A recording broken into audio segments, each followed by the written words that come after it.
ketika kita berdoa kepada Bapa Surgawi, ya memang mesti sabar kita.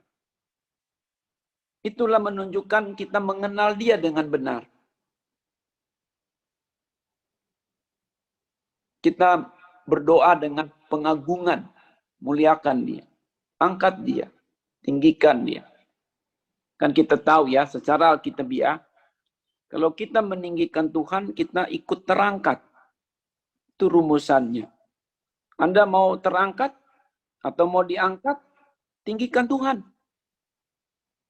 Tapi orang-orang yang meninggikan diri sendiri, ya jatuh bergelimpangan, siapa akan tahan?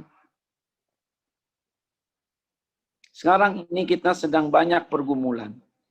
Tapi jangan lupa untuk memuji-muji Tuhan. Bersyukur. Terima kasih Tuhan atas apa yang telah Tuhan berikan dahulu.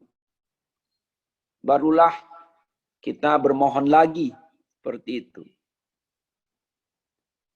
Yang kedua, nanti kalau ada yang mau didiskusikan boleh ya, sebab saya dapat pesan dari Ibu Lydia Gumarwan. Beliau berkata, kita ini sebenarnya lebih banyak diskusi pendeta. Secara tertulis saya baca begitu. Ya sudah, nggak apa-apa. Yang kedua, kita berdoa dengan permohonan. Apa saja yang kita mohonkan?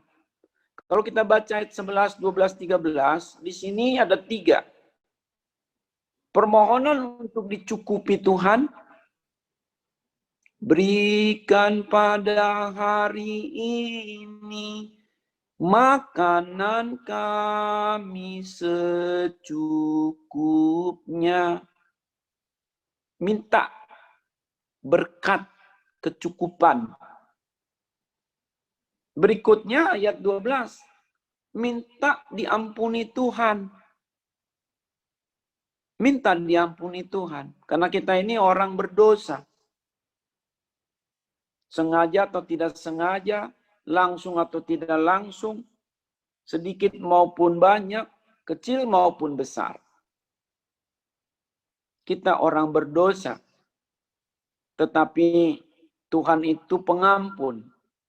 Namun pengampunan tidak begitu saja kita dapatkan. Ada langkah-langkahnya. Disinilah kita mesti mau mengaku.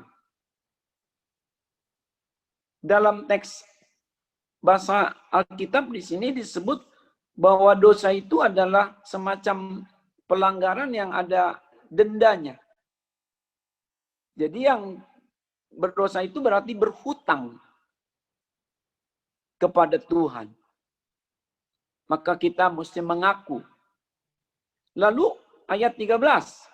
Memohon supaya kita dilindungi Tuhan. Dilindungi Tuhan dalam perjalanan. Terlebih di sini disebut dari si jahat. Si jahat ini kan banyak metamorfosa dan variasinya. Segala kejahatan itu kan muncul dari si iblis. Tetapi dia sudah merasuk banyak hal. Games bisa si jahat bagi kita. Pergaulan dapat menjadi si jahat bagi kita. Pekerjaan bisnis dapat menjadi si jahat bagi kita. Tontonan dapat menjadi si jahat bagi kita. Konsumsi dapat menjadi si jahat bagi kita. Si jahat itu bukan hanya sebagai sosok bad spirit dalam bentuk roh saja. Tapi dia sudah dapat merasuk segalanya. Pada saat pacaran dapat terjadi si jahat di situ. Maka kita minta perlindungan dari Tuhan. Nah, kita orang lemah. Lihat saya kawan-kawan. Iblis itu memang musuh kita. Tapi bukan tandingan kita. Sadar. Iblis itu memang musuh kita, tetapi bukan tandingan kita. Maka kita perlu bersekutu dengan Tuhan untuk melawan dia. Pendeta seperti saya, jangan kira banyak kekuatannya, banyak kelemahannya. Sama dengan Anda ini. Apalah bedanya saya dengan Anda? Sama sekali tidak ada. Yang menjadi pembeda itu ya barangkali saja.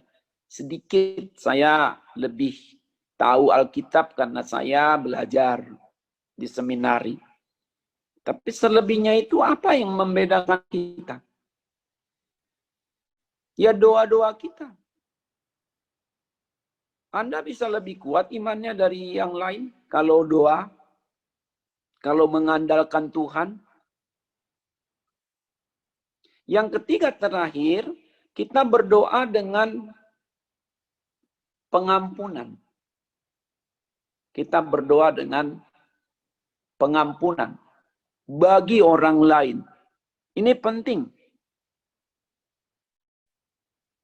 Ampunilah segala dosa kami, kesalahan kami. Seperti kami mengampuni orang yang bersalah kepada kami. Jadi sebenarnya kita dulu yang harus mengampuni orang lain.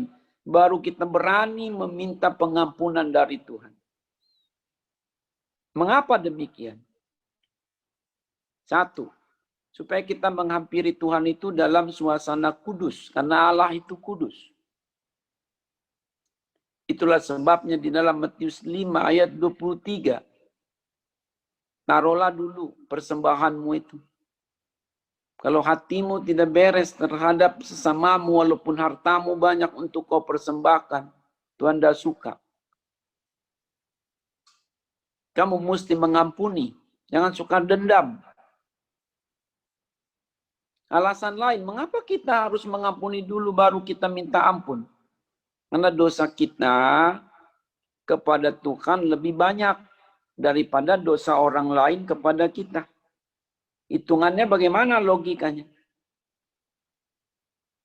Sebab dosa kepada Tuhan itu kumulatif dia. Hitungannya seluruhnya. Sementara dosa orang lain kepada kita, ya lebih sedikit. Saya dosa pada Tuhan 100. Orang lain mungkin pada saya cuma 1. Tidak fair amat kita berani-berani minta pengampunan dari Tuhan 100. Tapi 1 pun dosa orang lain kita ingat-ingat terus. Maka Tuhan itu memberikan contoh di dalam Matius 18 ayat 23 sampai 35 itu. Kamu sudah diampuni hutangmu 10.000 talenta. Kamu sudah terbebas. Masa saudaramu atau temanmu hanya berutang 100 dinar saja kamu cekek dan permalukan di tengah jalan? Keterlaluan kamu. Akhirnya dia dimarahi.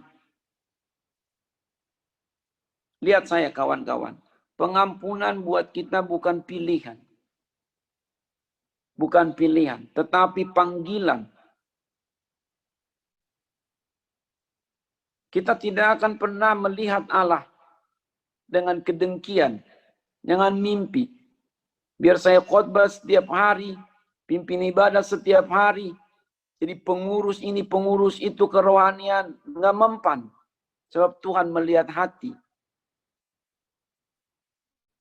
Maka kita harus suci hatinya.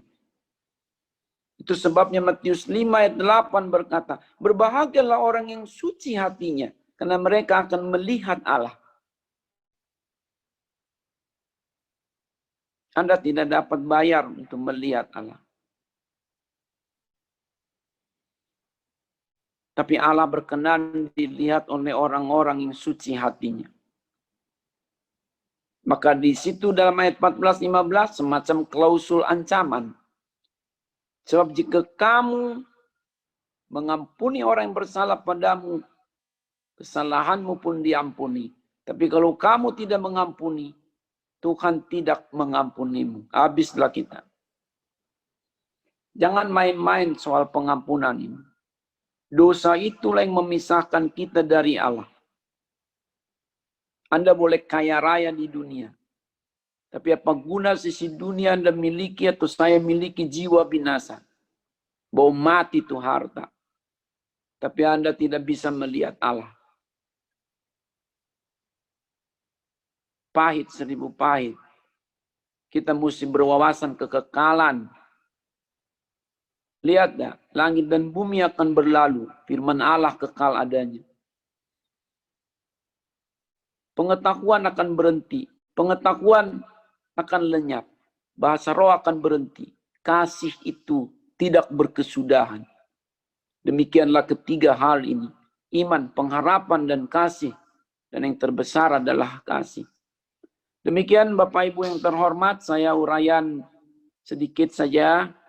Atau mungkin sudah kelewatan, ya kalau kurang ditambahin, kalau lebih ya nggak usah dipulangin gitu ya. Begitu dulu. Silakan kalau ada yang menanggapi, sementara itu kita berdoa sejenak saja dulu. Supaya kita bisa nanti tanggapan bisa lebih pas. Mari kita berdoa.